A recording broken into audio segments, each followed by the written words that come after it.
We'll be building a real-time chat application with Go on the backend and Next.js and Typescript on the front end. In this part, we'll be creating endpoints for sign up, login, and logout.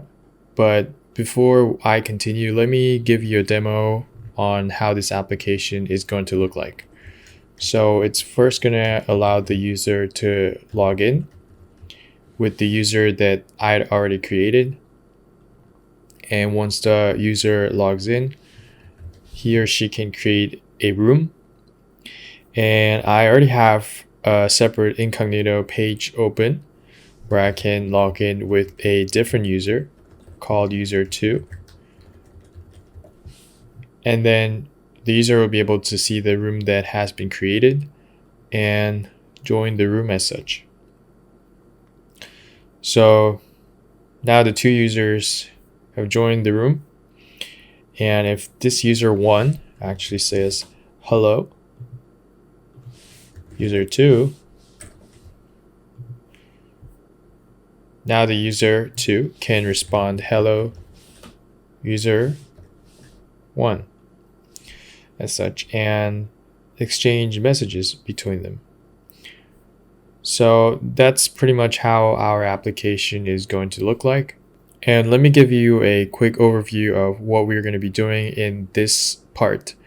First, I'll be pulling the Postgres image from Docker and creating a database called go-chat, and then set up the database connection from our project, and also add a DB migration file to create the user's table. And then I'll go ahead and create the sign up endpoint to create a new user, where I'm going to have 3 different layers from the repository, service, and the handler, where the handler depends on the service layer and the service layer depends on the repository layer. And to illustrate that, let me give you an example of how our architecture is going to look like.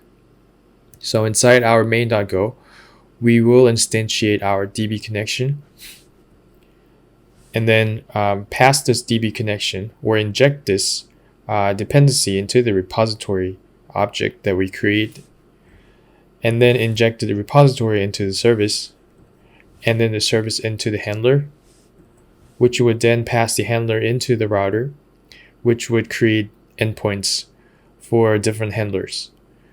And this is kind of domain driven, if you can see it. So this is for the user domain, and if we have a separate domain later on, we can actually pass the handler of that separate domain into the router and create different endpoints for different domains. And this is a screenshot of how we could be instantiating a database connection and then injecting into our repository, and then inject the repository into the service, and then inject the service into the handler, and so on, before we pass the handler down into the router, like this. And then we can go ahead and create a login and logout endpoints using the same approach.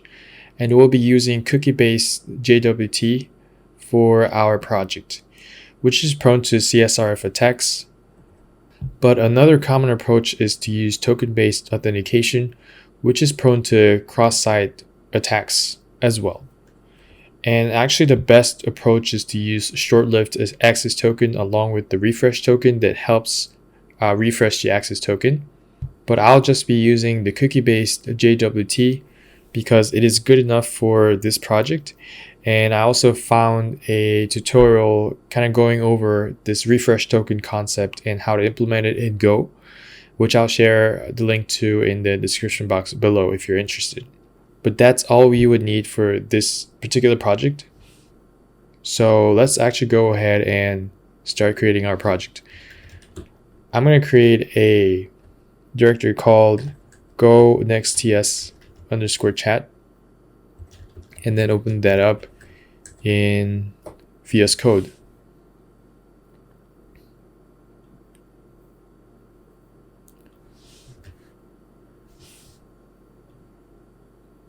So inside here, I'm going to create another directory called server, which will store all the backend related stuff. And of course, later I'll also create the client directory where I'll be storing all the front end stuff. So I'll cd into server. And one of the first things we want to do for Go projects is to actually initialize our Go mod file, and we can specify the name however you want it, and then that's going to create the go.mod file in there. So the first thing I want to do is actually pull the Postgres image and run it in our local machine. And I'll be using Postgres with tag 15-alpine, but it's up to you to use whichever you want. But I already have the image installed, so I just want to go ahead and run this image.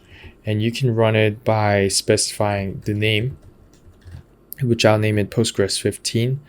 And then specify the port for the host machine, which I'll set it as 5433 because I'm already using 5432, which is the default port for Postgres. And then specify the environment variable, where I'll specify the Postgres user as root and Postgres password equals password, and run it in a detached mode, and specify the name of the image I'll be running. So that's all I needed to do. And because I don't want to type this again if I ever have to again, I'll create a makefile inside the server directory and copy and paste this here. I'm going to name this Postgres init, and then also specify the phony by doing Postgres init as such. So next time I want to run a new image, I can just go ahead and type Postgres init as such. And since we are here, while we're here, let's actually go ahead and create the go-chat database inside this Postgres container. So just to make sure our container is running on port 5433 as shown here, and then we can actually create the database without actually going into the container. And I can do that by typing docker exec it postgres 15 and then create db, which is a Postgres command, and then specify the username and the owner as root and the name of the database. So to confirm that the database has been created, I can actually go into the container with the psql command, and then you can do \l to list the databases, and you can see how the go-chat database has been created. So let me go ahead and exit. And I actually want to store these commands in my makefile as well. And I already have it saved in a separate file. So let me just go ahead and paste that to save time. So I have the command to run the container and run the psql command right away, and also create the database and drop the database without actually going into the container and doing it manually. So now that the Postgres container is running on port 5433 and we have created the database, the next thing we want to do is actually make the connection to the database from our project. So inside this server directory, the first thing I want to create is db.go file inside the db directory, where I will specify the package name and create a function called new database. This will return us a pointer to the database struct, which we have to define here. So I'm going to create a database struct that encapsulates the SQL database object. And if you are familiar with Go, we know that the lowercase means this object is private. So this is not accessible from package outside of DB. So inside here, we can use the SQL.open command. Let me save that. And this receives, this takes in a driver name and a data source name. And So we can pass in Postgres here. And as a data source name, there's a specific format which goes like this, where you specify the username and password, which we specified earlier when we were running the Postgres container as root and password, and then specify the where it is running on, which is port 5433 on localhost, and then slash specify the name of the database, and then followed by a SSL mode equal to disable. And this will return us a DB and an error. And if error is not nil, we're gonna return the error. If not, we're gonna return a pointer to the database struct that contains the DB that we instantiated here and return nil for the error. I'm going to create 2 additional methods for this so that we can close this database. Here I'm just going to do db.close. Because our DB is encapsulated, the only way we can access and do something about it is through these methods that we define. So database get DB, which returns a SQL.db. This is the regular getter function. So that's pretty much all we need to do for the database. So before we continue, let's actually check if this is working properly as intended. So inside the server directory, I'm going to create the cmd directory, and then inside here, I'm going to create main.go file. So from here, I'm going to create the main function where I'll be calling the new database function that I created earlier. And since I'm just not using it, I'm just going to see if it returns any error. And if it does, I'm just going to log saying could not initialize database connection.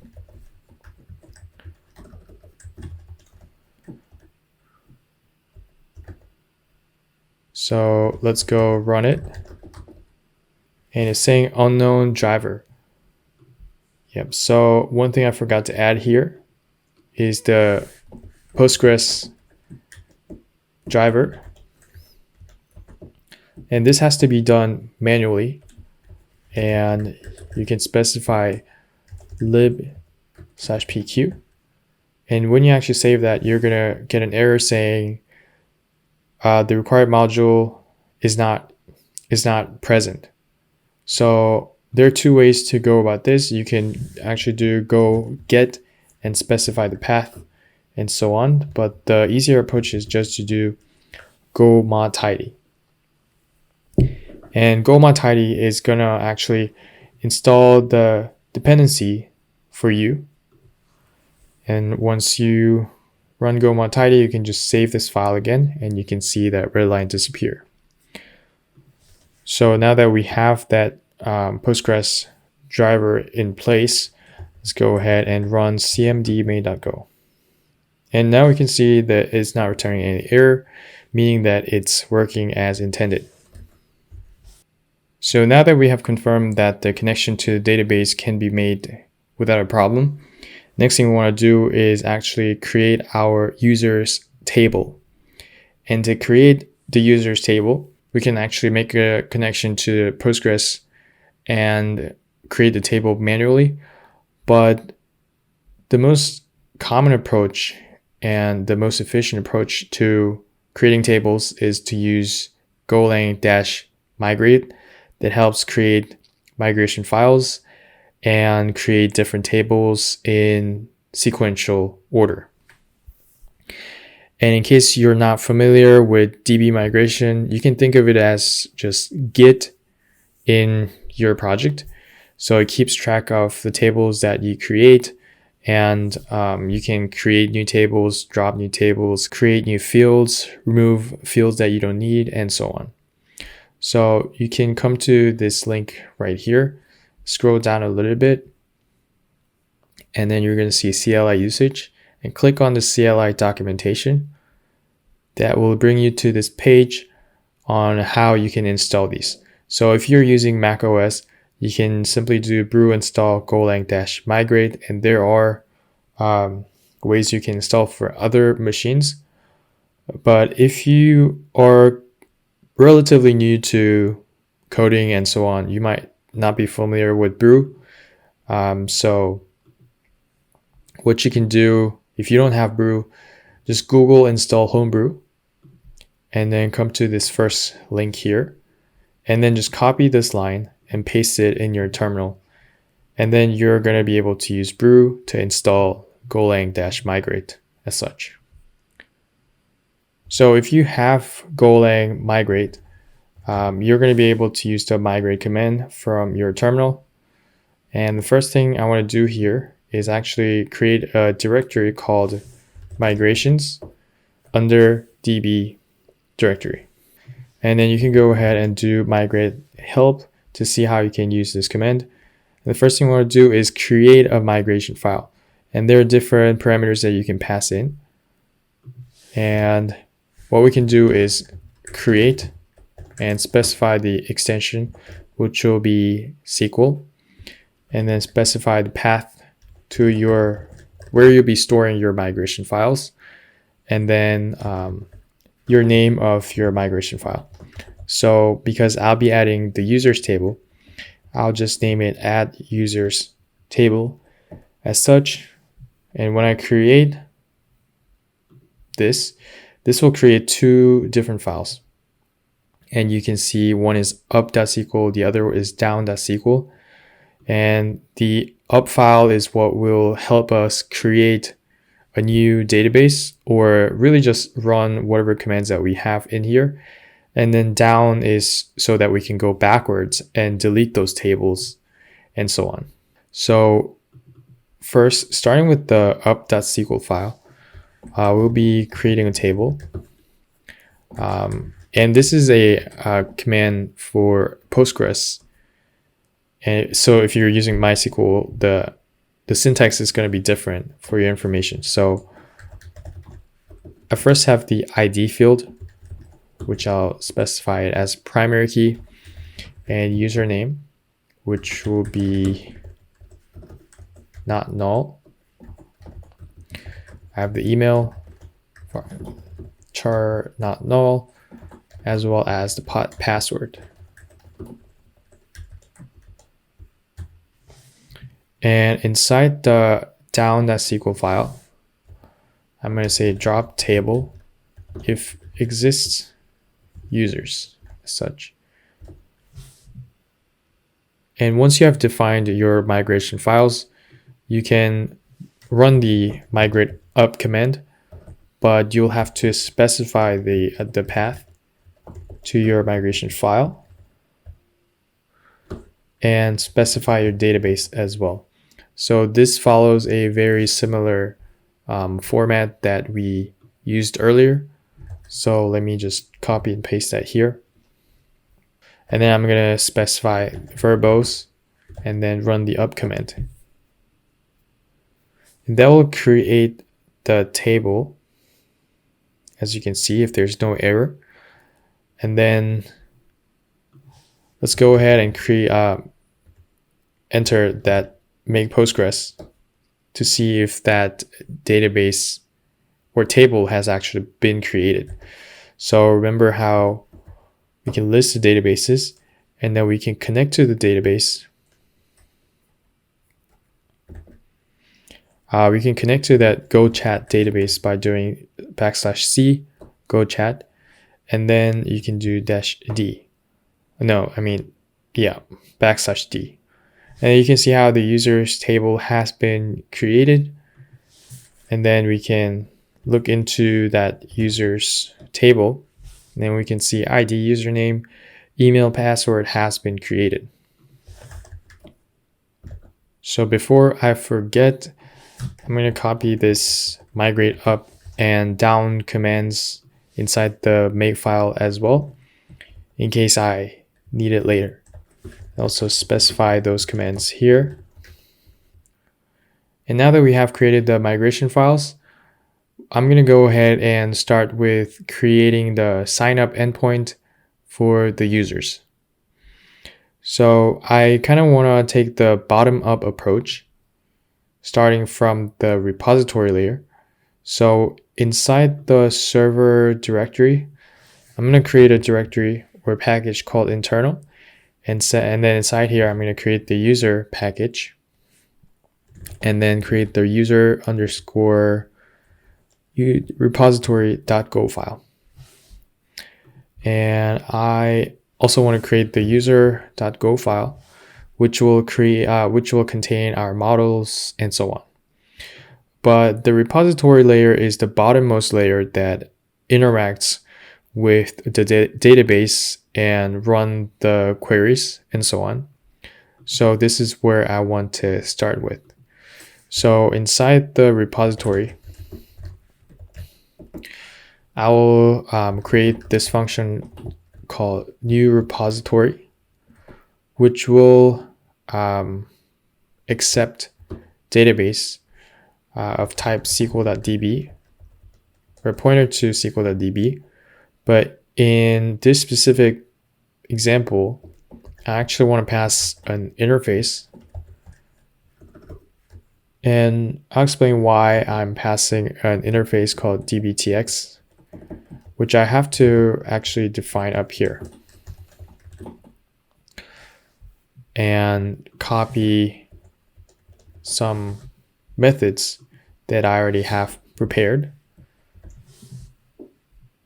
And the reason for passing in the database of type dbtx interface is because there might be a case where we actually want to pass in the transaction instead of our DB object.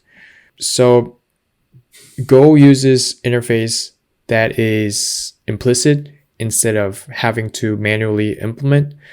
So if you define the dbtx interface as a type for this parameter, that means that later you can inject transaction as dependency instead of database itself, and kind of makes this entire thing more flexible. So this new repository is going to return a pointer to a repository, and this repository is actually a struct that I'll be defining here that contains a DB of type dbtx. And in case you notice, this repository I haven't defined yet. This is actually an interface, but I'll define that right after I create this method first, which is create user on this repository struct. Repository and create user. This accepts a context and a user struct, a pointer to a user struct, and return a pointer to the user struct and an error as such. And once I save that, you're going to start noticing errors. It might be lagging a little bit, but let me define a package user here. And once I save that, you start noticing errors here. So this is an interface that we want to define, and this is a user struct that we want to define in the user.go file. So let me first define the user struct, where we have ID of type int64, and I actually have to specify the JSON and DB name as such, and I'm going to have username type string, username DB,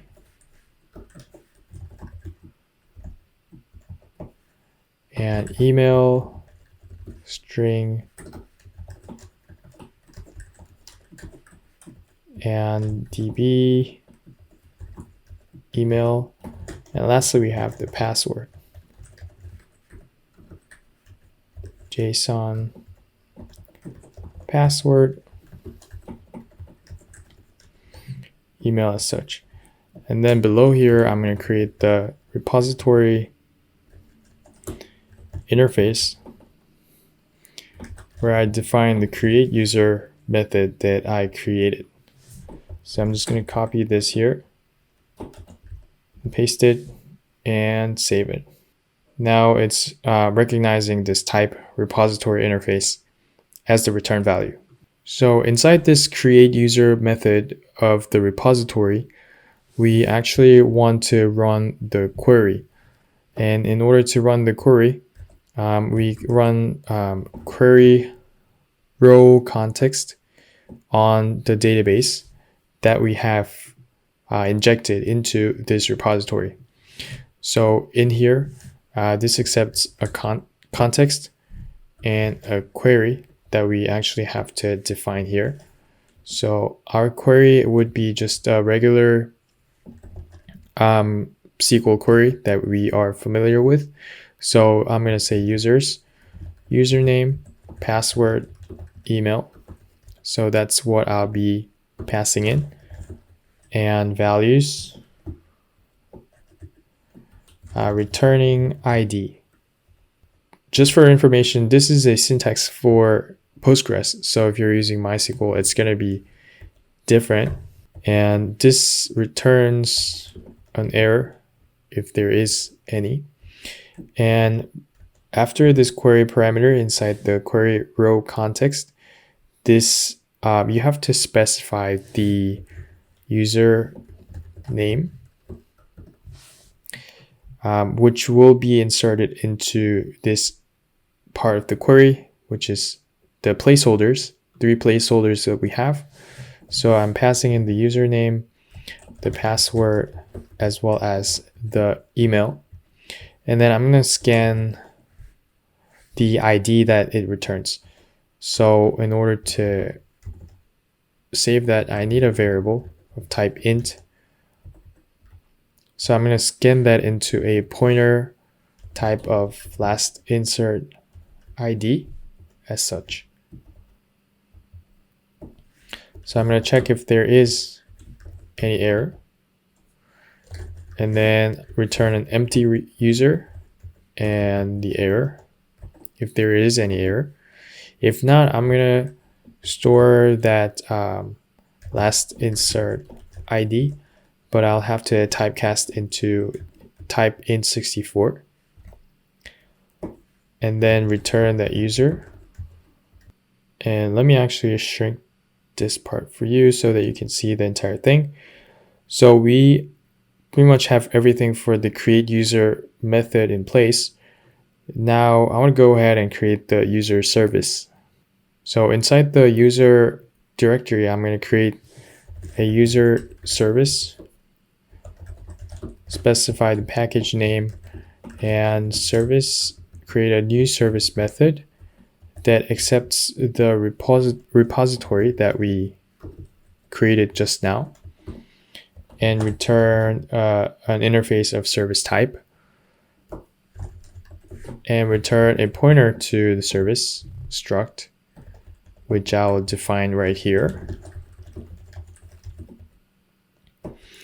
And this accepts a repository and a time that I'll be using for the context. And let me actually go and define this service interface before I continue. So here I'm going to say service interface, and then define the method inside it later. From here, I'm going to have the repository and set the timeout to 2 seconds. And this timeout is optional, and setting this timeout for the context is one of the few things that you could do on the service layer. So most of your business logic is going to go in the service layer. And inside here, I'm going to create a method for the service struct where I create the user just like earlier, but this will be called from the handler layer, if you remember. So this accepts a create user request, which we again have to define, and return a pointer to the create user response, as well as the error. And if I try to save it, this is going to throw an error. So let's come back here and create a create user struct, as well as the create user response. So the request and response struct kind of represents what we'll be getting from the user. So we'll be getting the user email and password from the user. And as a response, we'll be sending ID, username, and email as a response. So these three have a slightly different structure for each of them. And I actually have to specify this create user method under the service. Where'd it go? So here, I will define a signature, method signature in there, and then come back here. And inside the create user method of the service layer, one of the first thing I want to do is set the timeout using the context that was passed in here that I named as C, and then specify the timeout using the service that we defined, which is 2 seconds. And then this is gonna give us the context and the cancel, which you can call it at the end of this method. And then here we actually want to hash our password, because when we create a new user, we don't want to save the raw password in the database, which I'll do a little bit later. But then in here, I'll be creating a user struct, which I will define using the request that we received. We have the username, we have the email, and we have the password. This actually has to be a hashed password, which I'll define in a moment. But once we actually define this user pointer to a user struct, this is where we'll be calling the repository that we defined inside the service, and then call the create user that we created earlier and pass this pointer to the user down into. This is going to return an error if there is. And then I can just handle the error like this. And then as a response, I'll create a create user response struct where I'll be passing the ID of the response. This R is the response from the create user method that we created earlier. But we actually have to convert that into a string type. So I will actually typecast into an integer first, and then convert it into a string type. And username would be the username of from the response or the result. And again, same for the email. And then we can return this response back to the handler, where we'll call it later. Actually, this ID I just copied from the user struct. This actually has to be of type string that I forgot to put. So the only thing we have to do here is hashing the password. So to hash the password, I will actually create a util password.go in here. And then inside here, I'm going to create a method to hash password that will accept the raw password of type string and then return this, the hash password. So in order to hash your password, we can use a library called bcrypt and then call the hash password or generate from password method, which will pass the byte array of the password and then specify the cost. But we can just use bcrypt.default cost. And when I try to save it, it's going to do the auto import. That's what VS Code does for me. But then because it's not installed, I'll go ahead and run the go-mod-tidy and save it again. And you can see now the red line disappeared. So this is going to give us the hashed password and an error. So I can just do a quick error handling. If there is any error, I'm going to say it failed to hash password. If not, I'll return the string of the hash password and nil. And then the other method that I want to create while I'm here is the check password method, where I'll pass in the password and the hash password. And it's going to do bcrypt compare hash and password, where I pass the byte array of the hash password and the byte array of the password. So we have created these two helper methods, and back in the create user method on the service layer, we can create or call the hash password method, pass the raw password from the request,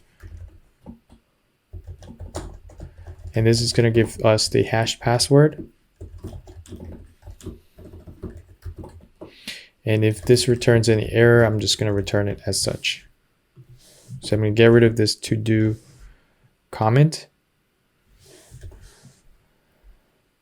So that's pretty much everything we need on the service layer. Now we're going to go ahead and create the user handler. So inside the user package, I'm going to create another file, name it user_handler.go, and name the package. And again, create a new handler that accepts a service and returns a pointer to the handler. And the handler struct I'll define here that includes a service interface, and then this is going to return a pointer to the handler, and service will be S. So the handler is where we actually start to require the Gin framework that we'll be using in this project. So this accepts a Gin context. So Gin is one of the popular framework used for Go, and I'll of course include the link to this repository, GitHub repository, and there are all the documentation on how you can set up the router and pass in the handler or the controller to actually send the response back to the user that hits this endpoint. So again, if I save this, this is actually going to do the auto import, and then I can go ahead and do go-mod-tidy. Save it again. Now we have Gin installed as our dependency. So from here, using the Gin context, we can do bind JSON onto the request variable that we have to define. So I will define a variable called u of type create user request, and then pass the pointer to this u here, which will return an error. if there is an error, I'm going to send a response back to the user saying status bad request. And this is just a format that's used by the framework itself. So I'm just going to type it out here. So if there is no error binding the context response into the create user request struct that we passed in here, I can go ahead and create or call the create user function from the service layer that we passed into the handler. So in here, I'm going to pass in the context from the gin context and pass in the pointer to the create user request that we defined above. And this is going to give us a response. And if there is an error, I'm going to just say JSON status internal server error and as such and return. I actually forgot to return here. I need to return here as well. If not, I will send status OK. Okay, and a response back to the user. So we have created the create user method as well as the instantiation method for the handler, for the service, and the repository layer. Next thing we want to do is actually call them all from main.go. So if you remember, we called the database instantiation here. So I'm going to just name it DB connection here. And then from here, I can call the user package and create a new repository and pass in the database connection from the dbcon here. If you remember, this DB is encapsulated, so the only way to get it is through this getDB method that we created. This is going to give us the repository for the user. And then we can call new service where I'll be passing in the user repository into. And this is going to give us the user service. I actually misspelled it here. And then I can now call the handler method where I'll be passing in the user service and define the user handler as such. And now that we have the handler in place, we actually have to initialize the router. So in order to have our router using the gin framework, I want to create a separate package which will have the router.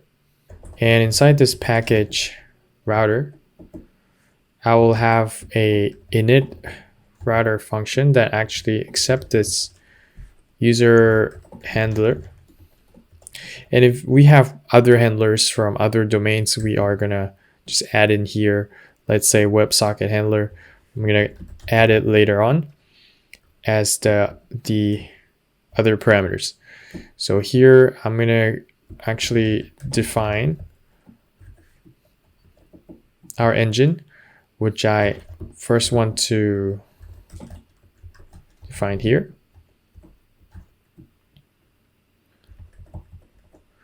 And then using this, I can create this endpoint for sign up and then pass in the handler sign up create user method from the handler. And then here I want to also create a start method that starts the router by just doing return of this and run this run function here. And that should be done with the router. Now we have to initialize it here. So I'm going to call the init router and pass in the user handler. And then run router start on the port 8080. So now let's go ahead and test our endpoint using Postman. So I want to run this main.go file. So we can see that the signup endpoint is available. I already have the Postman pulled up here, and I have the signup endpoint on the localhost 8080, port 8080. And then I specify the body, the raw body, and specify the JSON type here, where I specify the user, email, and password. And then I'll send this request, and as a response, we got the ID, username, and email. If we go back here, we can see that we received with a 200 status. So we can confirm that the signup endpoint is working as expected. So let me go ahead and close this. And now that the signup endpoint is working, the next thing we want to do is create the login and logout endpoints. And it's going to be much easier now that we have most of the structure in place. So I again want to take the bottom-up approach starting from the user repository. So here I want to create a method for the repository struct that allows me to get user by email, because the user would be logging in with their email, and then using that email we want to actually send the information of the user back as a response. So the get user email method will accept a context and an email of string type and return a pointer to the user struct. And inside this method, I'm going to create an empty user struct. And I again want to run the query row context on the DB. Actually, this is R. And here it accepts a query.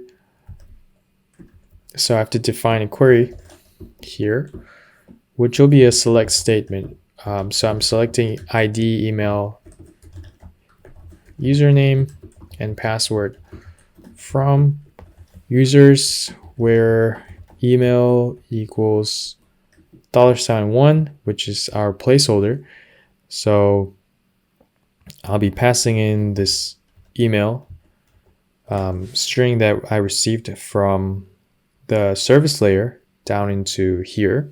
And then this is going to return us the ID, email, username, and password. So I want to scan this using the scan method into the user struct that I defined up here. So I'll call the pointer to the user, ID field, email, username, as well as the password. And this is going to return an error. Let me close this line there. And if there is any error, I'm going to return an empty user and a nil, like this. And then if not, I will return this user back to the service layer. So now that we have this get user by email method in place, let's move up to the service layer. But actually this should throw an error because I need to define this get user email inside the repository interface. Let me save that and go up to the service layer. And then here I'll create a login method that accepts a context and a pointer to a login user request, and return a pointer to the login user response and an error. So I need to, of course, define this struct inside the user.go. So here I'll define the user struct that just accepts an email and a password. So I'm gonna copy this from here, because when the user logs in, of course, it's just the email and password. And the type response user response struct, I will need to specify the access token, which we won't be returning to the user, but we need it kind of like passing it from the service layer to the handler layer. And then I'll also need the username as well as the ID, which I'll just copy from here. So I misspelled the struct here. So back in the service layer, I first want to define a timeout, just like how we did for the create user, which will return a context, and a cancel, which I'll call cancel, defer on cancel. And then from here, I can call the repository get user email method, where I'll be passing a context and the email from the request struct, which will return the user. If there is any error, I'm going to return an empty login user response and the error. If not, this is the part where it might get a little bit complicated. But before, let me actually just call check password. If you remember, we created earlier in the util package, we can check the password using the password that the user passed in with the hash password that's stored in the database. So here, I'm going to pass in the password from the request and then compare that with the password in the database that we just got from the repository and stored in the u struct there. So this will return an error if they don't match. And I'm just gonna keep it simple and return the login user response, the empty one, and the error. And then now we have to generate the JWT, the JSON web token. And I will be using the JWT package from the JWT-go or golang-JWT here. And of course, I'll leave the link to this repository in the description box below. But here, we just want to do JWT.new with claims. If I try to save that, it's gonna do the import. So again, let me go ahead and do go mod tidy and save that there. So this is throwing some errors. I made a small typo there. And then now it's saying the get user email is not defined. And actually, this is a typo again.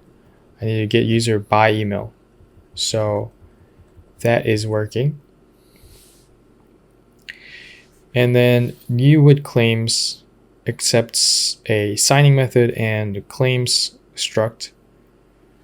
So I can pass in JWT.signing method HS256, and I'm going to create my own claims struct up here. I'm going to name it my JWT claims struct that has an ID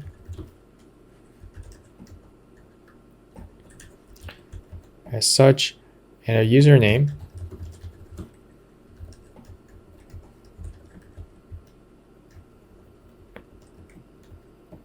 And registered claims.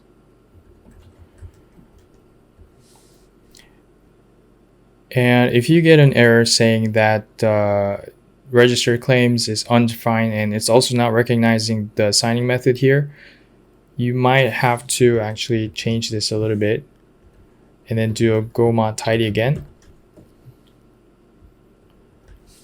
and save it. So inside here, I'm going to pass in the struct my JWT claims that I just created here. And as to why I'm passing in this ID and username, we'll see later when we work on our front end. But I'll be storing the ID of the user and the username as part of the local storage to just store the information of the user.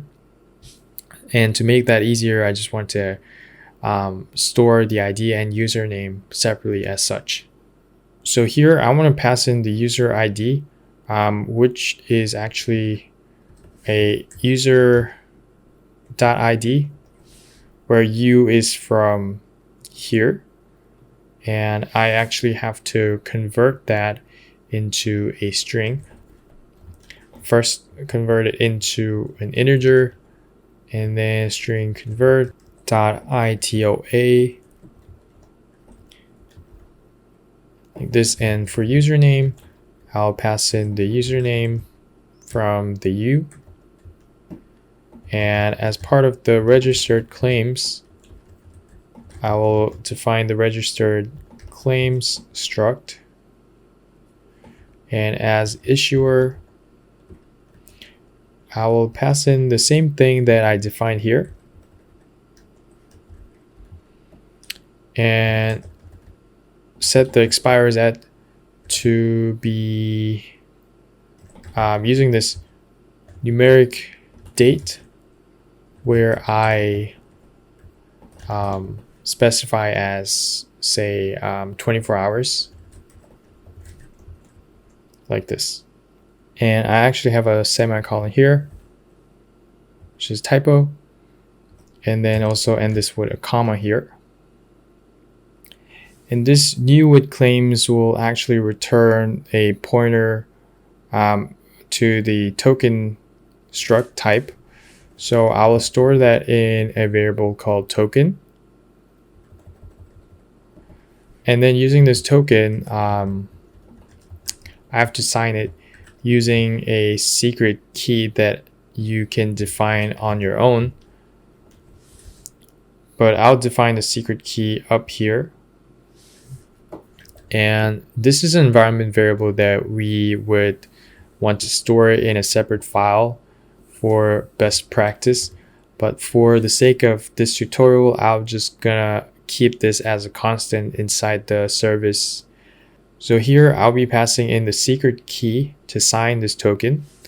And then this will return a signed string, which I'll name it as SS. And then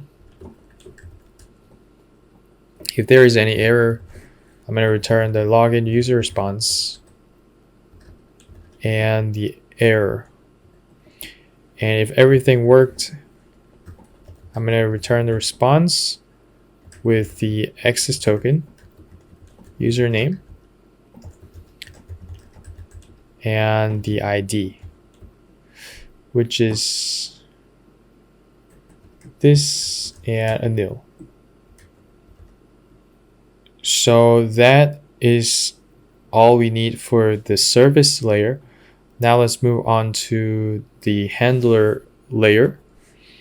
Here I want to create a login method on the handler struct that accepts a GIN context as its parameter.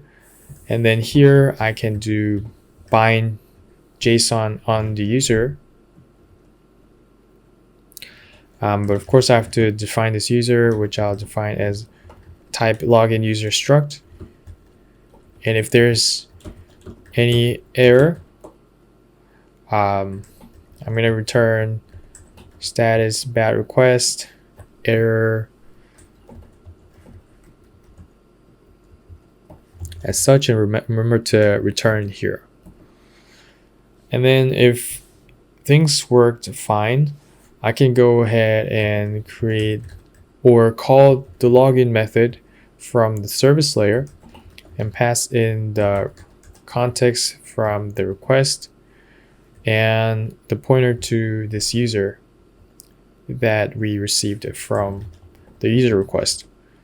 And if everything worked, or actually return an error, I will return status internal server error, error equals to error.error, and return. And then we can go ahead and set our JWT cookie here using the gin context. So I can call set cookie on this context, name it JWT, and pass the access token that we received from the service layer login method. And then next thing I will need to specify here is the max age and the path, domain, and so on. So I have to specify the max age, path, domain, host. And because this is the HTTP only cookie, I will set secure to false and HTTP only to true. So that will be false and true. So that way we are actually storing our access token inside our cookie, which will be handled all by our server and not be visible on the client side because it's HTTP only. And then once that was set, I will set the login user response again because we don't want to pass the access token as part of this response. I'll only specify the username as such and the ID like this, and then say status OK and send the response back to the user. And while we're here, I actually want to create the endpoint for, or the method for the logout as well, because it's really simple. This accepts a gin context.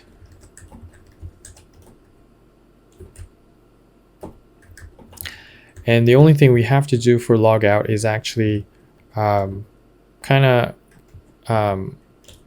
this JWT cookie that we created, or that's inside the cookie, and set it to -1. And that's pretty much all we have to do to kind of remove the cookie that we already had. And I'm just going to return a status OK.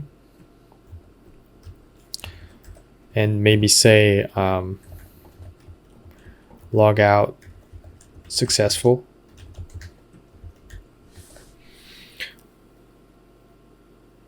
And the only other thing we will have to do is create these endpoints. So here I'll create an endpoint for login and pass in the login method from the handler, and the logout, which is a get request, get endpoint, and pass in the logout method from the handler. Now let's go ahead and test these endpoints. Go run cmd main.go. So we can see these endpoints are available. Now going into the Postman, you know how we created the user with this email and password earlier? Let's use the same email and password and see if the login endpoint works. Now we can see the user response. We got the user response as expected. And if we check the cookies here, we can see that JWT cookie has been created here. So we can see that it's working as expected.